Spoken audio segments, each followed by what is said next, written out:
কি হয়? আমাদের কি এটাকে ডিসরেসপেক্ট হয়? বাংলাটা কি অসম্মান প্রকাশ করা, এটা আমরা কেন?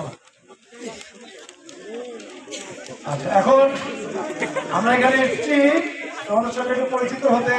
এখানে আমার সঙ্গে আছেন আমাদের ভুরুঙ্গামারী তরুণ প্রজন্মের অহংকার রাসেল রাফি, আছে ভুরুঙ্গামারী সরকারি কলেজের লায়ন, আছে যুব সমাজের প্রতিনিধি নাহিদ হাসান প্রিন্স, আছে নুরুল আমিন লেবু, এছাড়াও আছে তোমাদের প্রিয় শিক্ষকবৃন্দ, আছে সাংবাদিক রফিকুল ভাই।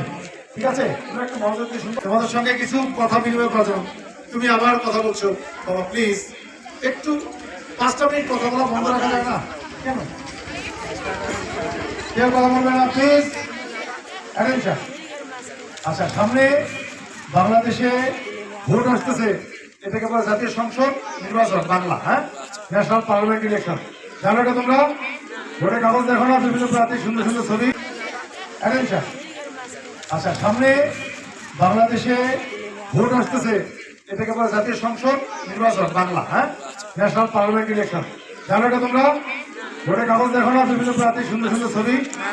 দেখেছে তো? আরো একটা ভোট আছে, সেটাকে বলে গণভোট। জানো কেউ কেউ? কে কে জানো? একটা হাত করে দেখি গণভোট ব্যাপারে। কে কে জানো এটা গণভোটে? আচ্ছা, এইবারে যখন আমরা ভোট দেবো, ভোট কেন্দ্রে থাকবে 2টো সিট। একটাতে থাকবে নর্মাল যারা এমপি বানাবো তাদেরকে, সেখানে থাকবে দাঁড়িপাল্লা, হাত পা। এইবারে যখন আমরা ভোট দেবো, ভোট কেন্দ্রে থাকবে 2টো সিট।